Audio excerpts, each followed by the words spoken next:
आज की खास बातचीत की शुरुआत भारतीय जनता पार्टी से जिला मंत्री आदरणीय श्री प्रभु गंधर्व जी के साथ।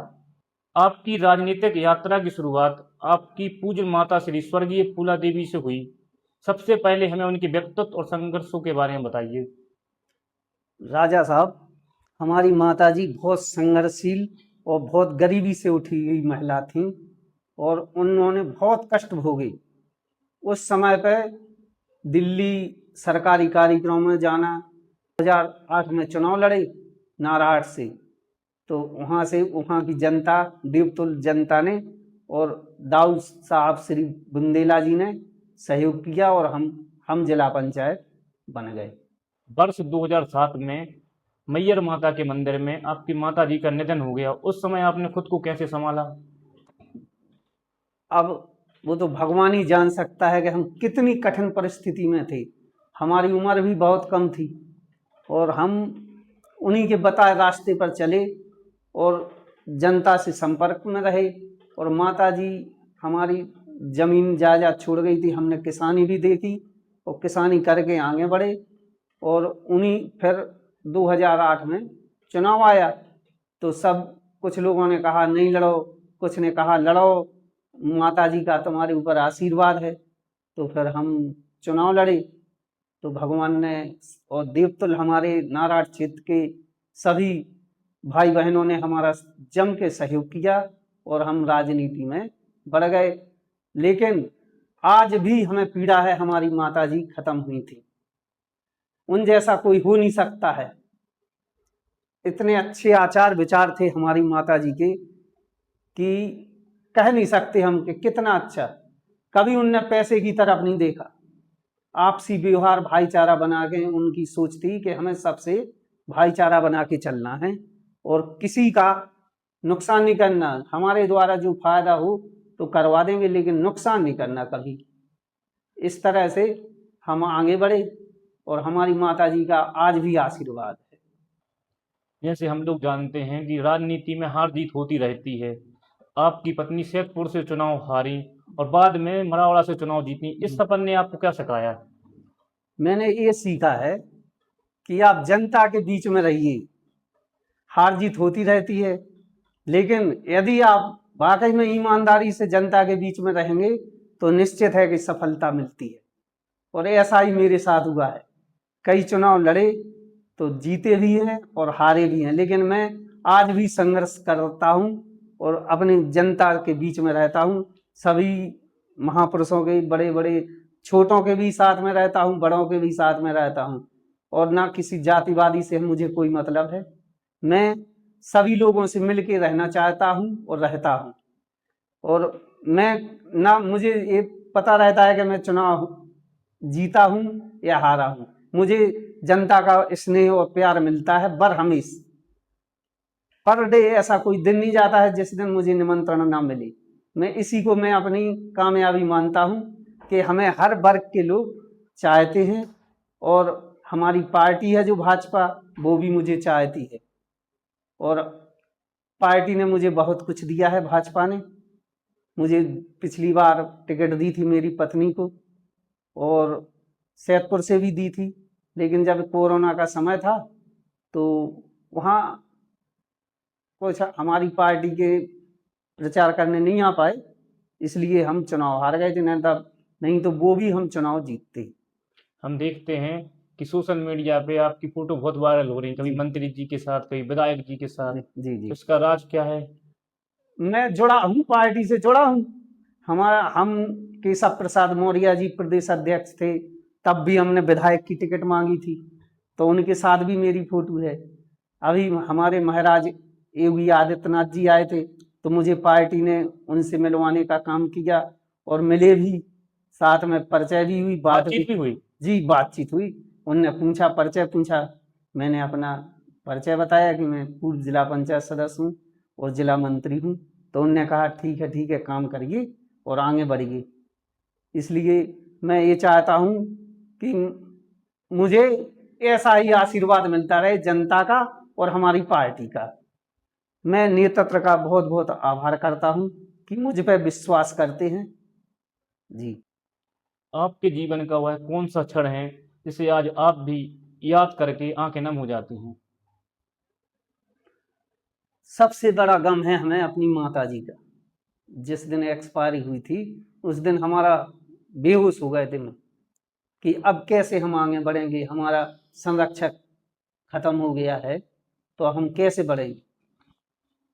हमें सबसे ज़्यादा अपनी माता जी का गम है, आज भी है। 18 साल हो चुके हमारी माता जी को एक्सपायर हुए, तो हम आज भी उनकी याद में आंसू निकाले आते हैं कि हमारी माता जैसा कोई नहीं था।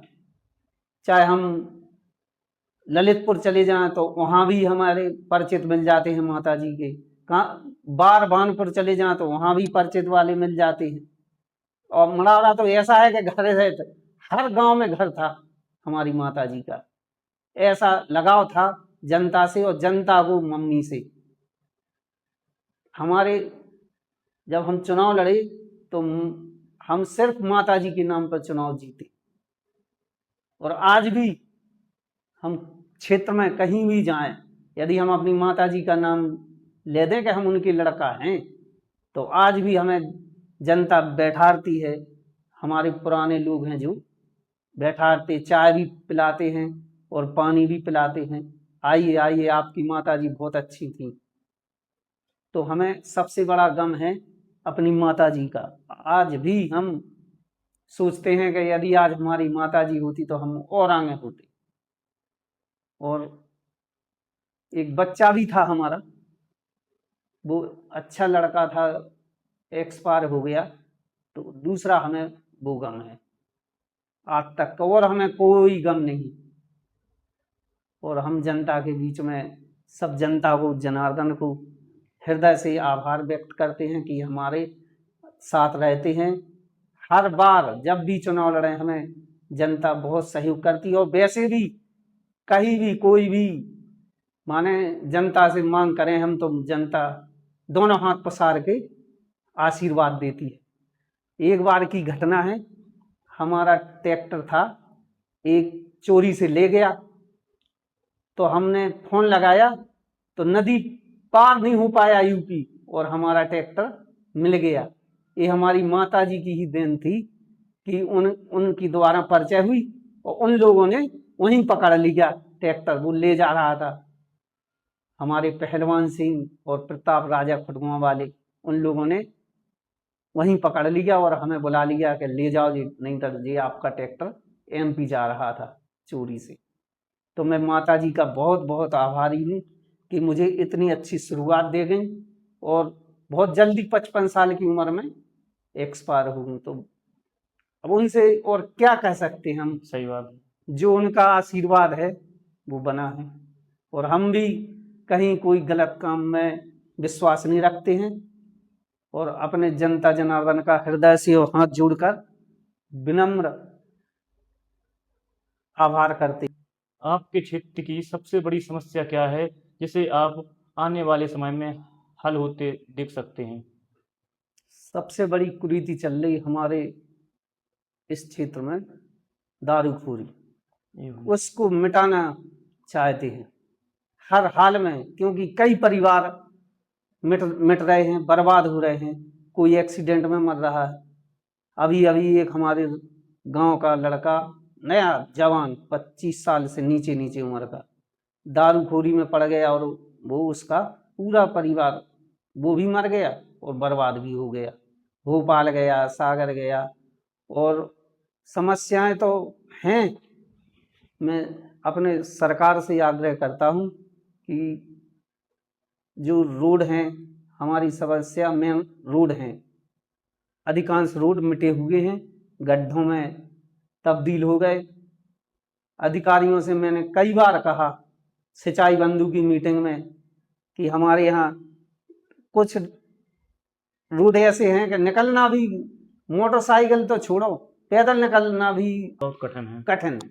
जैसे पिपराट से नाराहट, एक सैदपुर से अपना रमेशरा, इतनी खराब रास्ताएं हैं।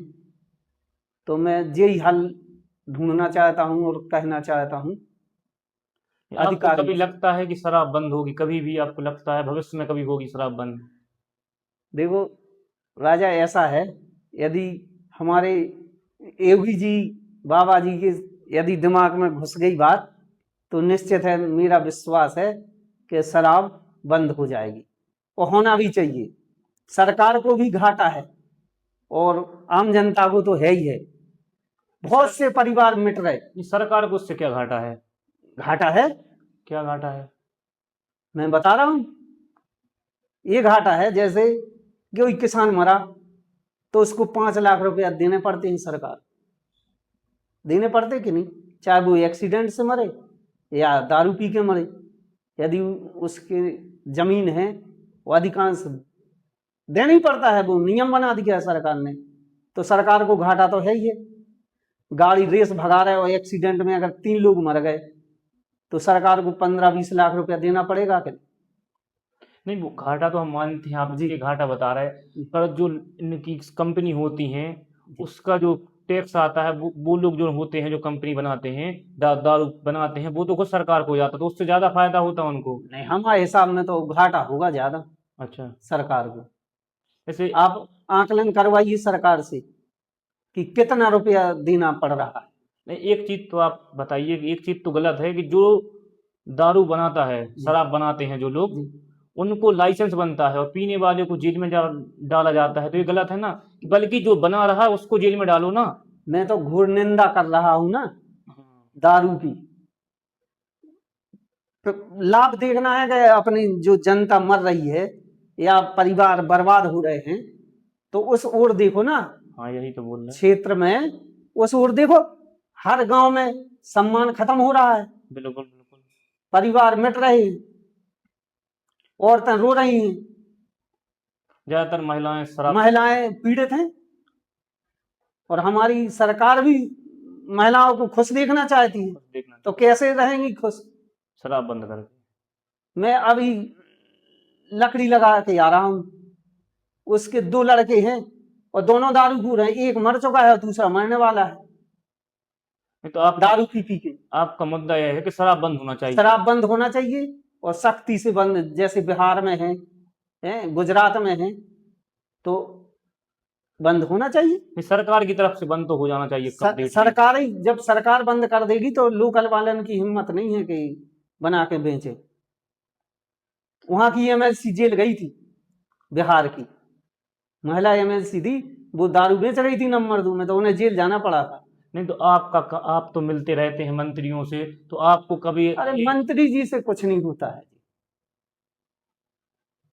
जे जो उच्च लेवल के हैं, जैसे माननीय हमारे मुख्यमंत्री जी हैं, प्रधानमंत्री जी हैं, अमित शाह जी हैं, राजनाथ सिंह जी हैं, यही लोग कर सकते हैं, और कोई की क्या दम है। नहीं, हिम्मत भी नहीं है और किसी जी। सरकार तो मुझसे तो मैं तो जब भी मिलूंगा तो मैं इस बात पर रखूंगा अपनी बात।